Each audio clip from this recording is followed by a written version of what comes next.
Hi, I'm Zibby Owens, the creator and host of the award-winning podcast that you're listening to right now. Thank you so much, called Moms Don't Have Time to Read Books. It is a daily podcast, 365 days a year, and each day we talk to an author about all of the things related to their career, their book, their life, and more in 30 minutes or less, because who has time? I am now an author myself, although I wasn't when I started this podcast, and you can get my new memoir, Bookends, a memoir of love, loss, and literature, wherever books are sold starting July 1st, and my children's book, Princess Charming. You can learn more about me at zibbyowens.com, but really you're here to learn more about the authors, and that is what we're going to do. Also, be sure to check out all the other podcasts in the Zcast Podcast Network. You can learn more at zcastnetwork.com and definitely check out those shows as well. KJ Dell'Antonia is the author of In Her Boots, a novel. KJ is a novelist and former journalist and editor at the New York Times, where she covered the personal and policy aspects of family for many years with the Motherlode column. KJ grew up in Texas and Kansas and attended Kansas State University, then spent her 20s locked in a struggle to marry her upbringing with the mysterious ways of Manhattan and East Coast culture, and to reconcile career choices that included practicing law at Cravath, Swaine & Moore and the New York County District Attorney's Office with her childhood desire to be Anne of Green Gables, only with more publishing success. During the first internet boom, KJ became the worst vice president of business development ever at an otherwise successful startup. Her subsequent layoff proved the perfect excuse to finally pursue journalism and move to a small town in New Hampshire. And it didn't stop her from eventually taking over the New York Times Motherlode blog. Her first book, How to Be a Happier Parent, which, by the way, I interviewed KJ about, and so you can go back and listen to that episode as well. That book developed as a result of her work at the New York Times, but her heart was always in fiction. Her memories of the 2 chicken restaurants in the Kansas towns where her parents grew up sparked the creation of Chicken Mimi's and Chicken Franny's, the 2 restaurants at the center of the Chicken Sisters, and the story grew from there. Her second novel, In Her Boots, is about the gap between the adults we think we have become, the child our mother will always see, and our horrible fear that our mother is right, a story that grew from the complex relationship that every author has with the successful self we portray on the outside and the doubting voices that will always hammer away inside of our heads. By the way, The Chicken Sisters was a Reese's Book Club pick. KJ lives in New Hampshire with her husband, 4 children, and assorted horses, chickens, dogs, and cats, and she is co-host of the #AmWriting podcast, which she was nice enough to host me on as a guest, and now she's hard at work on her 3rd novel. Welcome, KJ. Thanks so much for coming on Moms Don't Have Time to Read Books to discuss In Her Boots, a novel. Thanks for having me. I am delighted to be here and to be back. I know you were last here. I feel like it was pretty early on in my podcasting time. It was very early. But I appreciated your coming on then about how to be a happier parent. And I loved all your advice and really took it to heart. And of course, since then, not only do you host #OnWriting, but you became a Reese's Book Pick, and now you have In Her Shoes. And it's just amazing. Yeah, I'm having a really good time. I'm the rare person that can say these last couple of years have been pretty good. Why don't you tell listeners a little bit about what In Her Boots is about, if you don't mind? I don't mind at all. I will do my best. I have vowed to never write a book with such a complicated plot again, but I think books with complicated plots may be my thing. So we may be stuck. So I like to say that In Her Boots is the story of the adult we hope we have grown into, the child our mothers will always see, and our terrible, terrible fear that our mother is right. Which I experienced deeply while traveling a little for the book with my mom. And also it was very weird to say that in front of my mom, but she's not here now, although listeners may hear my dogs who are here. Anyway, so it's also more fundamentally about Rhett. And to understand Rhett, you kind of have to know where Rhett comes from. She's a MacGyver-like person, super handy with her hands, super good with engines and mechanical stuff, Also a reader and a little bit of a writer, but mostly she lives in the world, not in her head, which is actually a little different from me. So that was fun to write about.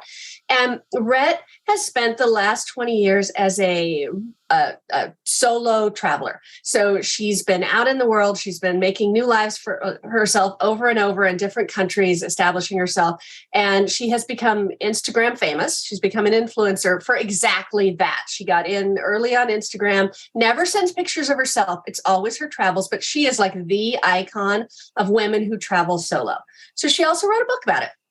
But she didn't want to put her own name on her book because reasons. So she put a different name on it. And she calls the alter ego of her book, The Modern Pioneer Girl. And it's not just, it is her, but it's also who she wants to be. So when Rhett is given the opportunity to head home, and she's ready, she's 40, she wants to inherit her family farm. And her best friend convinces her that it's also time to take over this persona, to be the author of this book, to really own who she is. And so Rhett agrees, and she's asked to be on the Today Show, which is every author's dream, as you know, or any of the morning shows. They're all great, but I picked that one because it's like, you know, the well-known one. So she's asked to be on the Today Show, and Jasmine, her best friend, dresses her up, and they head out. And when they get there, they hear the name of the voice of the other guest that morning, and it's her mother. And the only person in the whole world, the one person she cannot really be herself in front of in her own mind is her mother. But fortunately, from Rhett's perspective, Jasmine is standing right there. And the person who's hosting them doesn't know which of them wrote the book. So when the person says, "Oh, I love The Modern Pioneer Girl, which of you is it?" Rhett grabs Jasmine and says, "It's her." And Jasmine, for reasons of her own, lets this happen. And it should just be a one-off. Like, this is all on the first few pages of the book, right? It's a prank, and they're known for this stuff. They're best friends. This is what they do, dumb stuff together, and then they, sort it out. So everything would be fine, except that when Rhett gets home, she discovers that her mother is completely in control, really, of whether or not she can inherit her family farm. Her mother thinks she's done basically nothing for the last 20 years. Her mother is deeply worried, for reasons of her mother's own, about the effect that owning the farm will have on Rhett. She thinks it will drag Rhett down as it did Rhett's father. And she wants to save Rhett from this terrible fate. And also, she just doesn't think Rhett's capable. But she's super, super impressed with whoever wrote that book, which of course she thinks is Jasmine. So it goes on for there. And I think the thing that I really love about it is that there's no obvious or easy course for Rhett. So often when you're reading, you're like, just tell him how you feel, or, just stop doing such and such, or just do this, or just do that. There's no just for Rhett in this situation, which granted she has created for herself. If she tells, she's not going to inherit the farm. If she doesn't tell, she's not going to inherit the farm. If she she's got no easy way out. So that's where we join her. And that's what the book's about. Rhett finding her way to be herself in the world and seeing what that gets for her. While trapped in a corner, essentially. While trapped in a corner, exactly. Backed into a corner, I should say. Of her own making, which is the best kind of corner in books. Yes. Sometimes I feel like I'm there myself in my real life. Always, really. Yeah. Amazing. By the way, I could just listen to you talk about books forever. I feel like, I could talk about books forever. Yeah. Well, it's pretty awesome. You should just summarize all day. I have to give an actual speech to the Kansas book festival, and giving actual speeches is, it's sort of a thing. It's like, it's one thing to get up and talk. It's one thing to talk on a podcast. I could do that all day. And it's one thing to get up and have a conversation with someone. What's they call it, a speech? It's like, so I'm sitting here with Talk Like Ted. Oh my gosh. Yeah. That's awesome. So I can get ready. But anyway, the first chapter is like, be sure to talk about things you're enthusiastic about. And I was like, check. Because I'm going to talk about reading for fun. I'm going to talk about why we should read what we want to read and not what other people think we should read, with some caveats. And I'm so excited to do that. I just give me a test run. Practice some of your material. I haven't made any material yet, other than just to go ahead and embrace the things that you love in reading and the things that you look for when you turn over the back of the book. If you flip over the back of the book and it's like, witches in a bakery solving murders, and those are your just go ahead, like, buy that. And if somebody's like, no, you really need to read this very serious YA novel in which everyone dies, and that's not your jam, you don't have to. And then the thing I'm excited to sort of really go on with there, is that you can still expand your reading horizons while you read what you love. So, if you have noticed that your bookshelves are only white women, which is I've certainly looked at my bookshelves and gone, ooh, ouch, I didn't mean to do that. You don't have to like go out and find the most serious book about intrinsic bias that you can find, unless that fascinates you, in which case go grab it because it is interesting. Go find a book about witches solving murders in bakeries that was written by someone who's a little different than you, and go from there, right? Like, take what you love and broaden your horizons within it.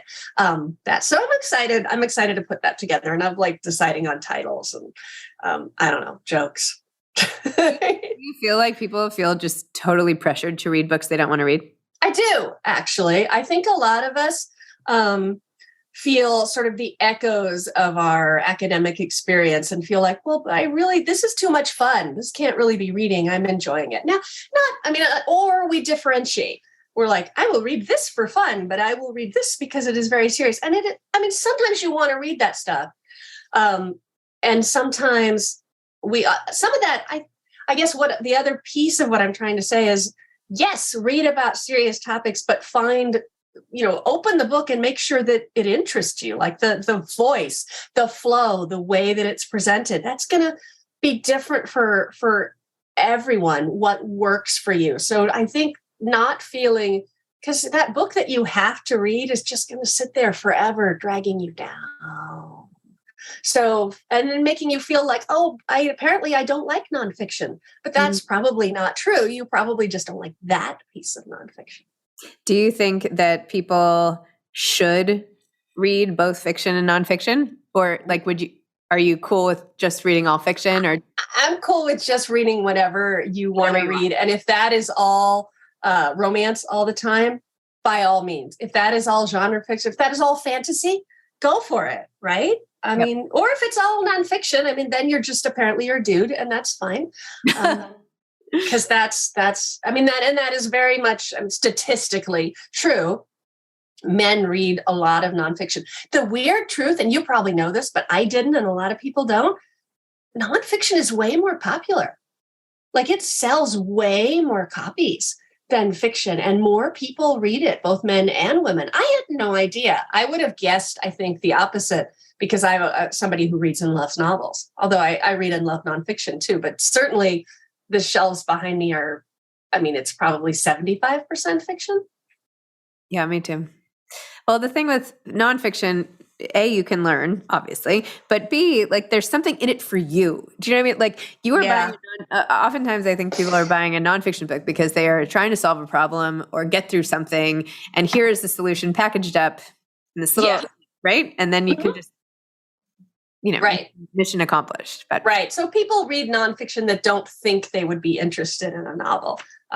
Maybe if they picked up the right one or the one that also addressed that problem, they would be. But yeah, that's definitely true. More people are going to grab the magical joy of tidying up, which is not quite the title, but you know what I mean. Yep. Because they want to tidy up, or they want to imagine that they're going to tidy up, which is a lot like tidying up, only easier.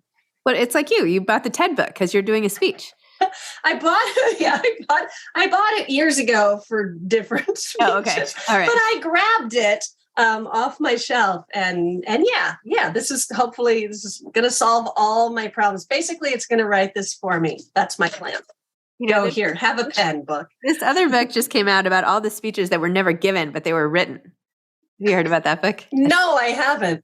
I'll send it to you if I can find it. Okay, cool. But back to your book.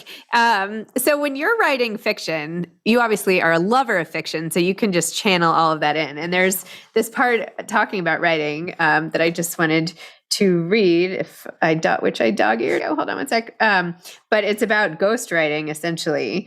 Anyway, it was about Emily and talking to a ghostwriter and how she needed help. And she had a gift for finding the moments that ended up changing her life and getting those onto the page. And I was wondering what your thoughts were about other people helping. Do you need help? Have you worked with a ghostwriter? And tell me about like that relationship as you know it. I need so much help. I've never worked with a ghostwriter, but I work with a lot. I definitely work with editors and book coaches. I think ghostwriting is much more common for people who have an interesting life, but aren't necessarily the one to write about it. I don't think we even call it ghostwriting. Like, yeah, James Patterson maybe doesn't, I don't want to malign anyone, but there's someone that like really 100%, like he writes kids books. I think it is James Patterson, and he doesn't even pretend. Like he comes up with the ideas and then people help him write. But that's when you're like an industry, not necessarily an individual writer. But what I have had is book coaches like Jenny Nash, and I know that you know her, and I think you had her on the show. And she really taught me how to do this. And if there's one thing I could sort of go back and say to my baby writer self when I thought I couldn't write fiction, it is that this is a learnable skill. Reading and loving fiction is one thing. And unfortunately, it doesn't actually teach it. It probably teaches some of us how to write it, but mostly it kind of teaches you it might teach you whatever element really speaks to you. It might teach you that. So for example, I have a natural, like writing dialogue in the form that appears in books comes really naturally to me because I've probably read more dialogue than I've heard because I'm a very fast reader and had spent a lot of years, huddled up in my parents' house reading books and not talking to people. So that comes really easily to me, but the structure of a story does not. And that's what Jenny really taught me was how to make sure there was a core and not write, I already told you I really like to write really complicated plots. You should have seen the plot of The Chicken Sisters when I first took that to Jenny. It had so many, it was like a tree with all the branches and roots and sister trees next to it that were all wound up and probably talking through their roots. I mean, it was crazy. So she really taught me that to find the one story and stick to that and the things that were closest and most important to that.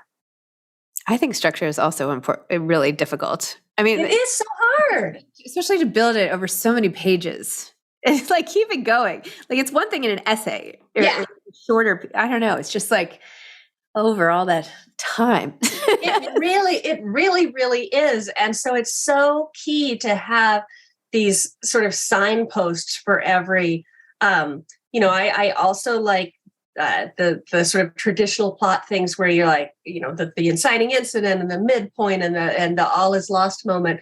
I like to know what those are. Those are like signposts, but I also like Jenny's a real genius at like the core of each either chapter or scene, just depending on how you're approaching it. And so to have sort of just a list that's like she finds out Mike is, I don't want to spoil anything in my own book, but, she finds out or her mom tells her such and such. And to have the one line for every scene and then to know why it's there is really important. So you have all that laid out ahead of time? No. Oh, that'd be great.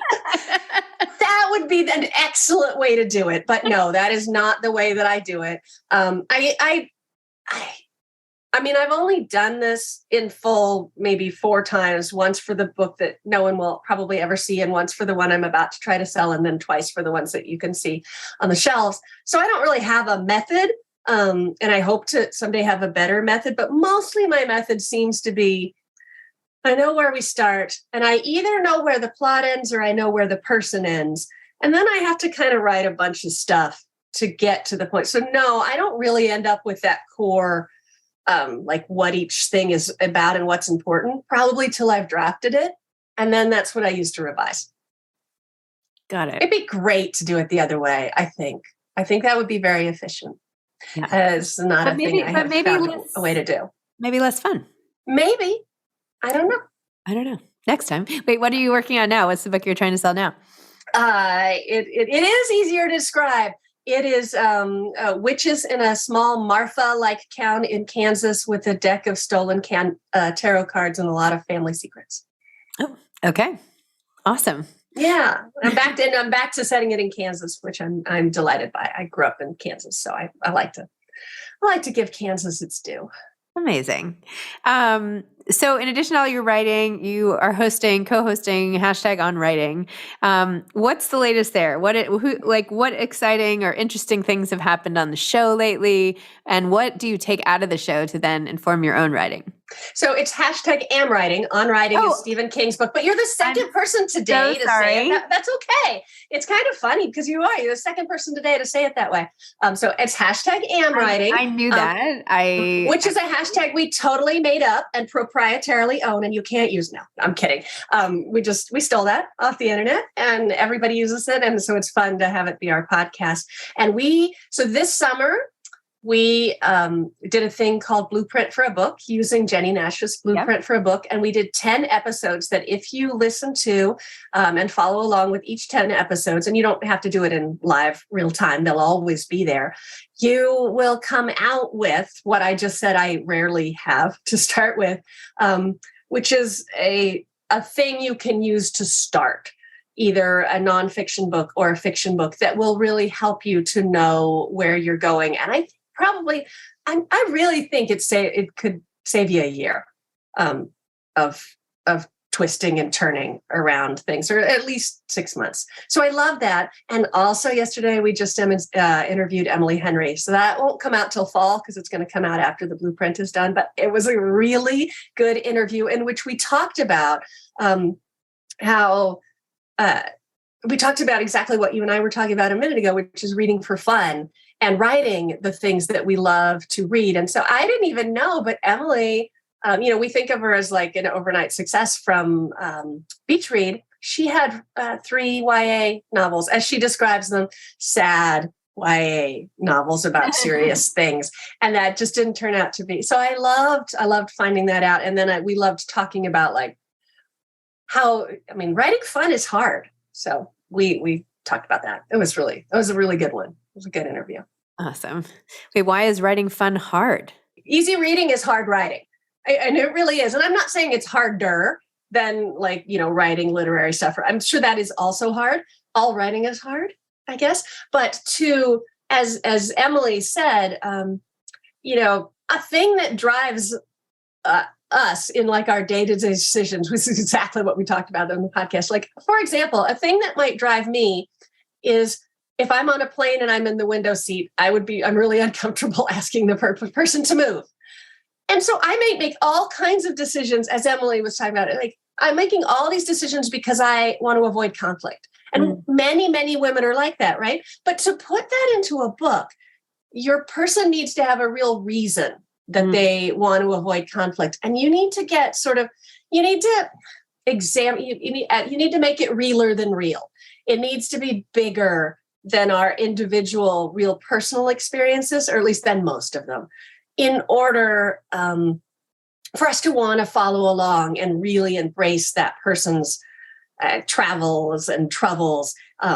So you kind of have to make it. It's like you want to take something that's an experience that we all share, like maybe avoiding conflict or being afraid to tell someone how you really feel. And you need to turn that into something big enough that we can see it and watch it change and enjoy the process, and yet also feel like it's a thing that could happen. So there's a lot. It's hard. Wow. Well, to shift gears for 2 seconds, as we said, I started off by talking to you about how to be a happier parent, and now you've had all this career success. Has all of that, not that you hadn't already, I was like motherload editor, and you already were, but you know what I mean? Good things have happened for me. It is true. Does that make you a happier parent? Or do you feel like you're a better parent? Has it affected it at all, your parenting? The possibly ugly truth about me is that I'm a gold star kind of girl, and I know that you are too. I like to get accolades from the outside world. It is hard for me to rely only on my own assessment of my achievements. So, yes, absolutely. My life is much easier and better when if someone says, "Oh, have you written anything I've heard of?" I can say, "Why, yeah. I mean, maybe you haven't, but I can tell you things that will make you go, oh, she's not just so yes, that makes me happier. And again, I would like to be someone who can just put value in the journey. But the truth is that I like success. So there's that. Has it made better parent? It probably just makes me more pleasant. I mean, early in my kids' lives, when we had moved out of the city and I had been laid off and lived in a place where there really, it was going to be hard for me to get a job in any industry, let alone my chosen industry. I found myself feeling really weighed down by the kids and the experience of parenting and feeling like it was all anyone thought of when they looked at me. So I really, it's been great for me to have the other things. Now, I think I could have found that in any satisfying, there are other things that I love to do. My work with animals, my cooking, I could have taken one of those things but the key for me was not letting my identity be entirely wrapped up in my kids, which doesn't mean that I don't love them, obviously. And if anyone wants to read a great book on exactly what I just said, then you need the book. This is not a book about Benedict Cumberbatch. Yes. So why do you put that on? I put it in your Instagram. Yeah. Why? I actually haven't read it. I did get. Oh my gosh. You have a treat in store for you. I'm so excited for you. It's little. Yeah. And it's not a book about Benedict Cumberbatch. It's a book about someone finding something that they loved and feeling stupid about loving that thing, which was the show Sherlock and the actor Benedict Cumberbatch, and then exploring why they couldn't just throw themselves into this thing, which is, after all, just about fun. And then taking that even one step further and exploring, wait, why is this thing that interests me, which really is no dumber than being interested in, say, soccer? Mm-hmm. Why is this so dumb in the eyes of the world, and more importantly, in the eyes of me? Interesting. Then something, or like, it's fine to be obsessed with golf. Why is it fine to be obsessed with golf? Or why is it fine to be like a male Star Trek cosplayer and not a woman who's super interested in, Sherlock? Anyway, it's really good. And it really ends up exploring why we, in particular, we as women struggle to do things that are only for us.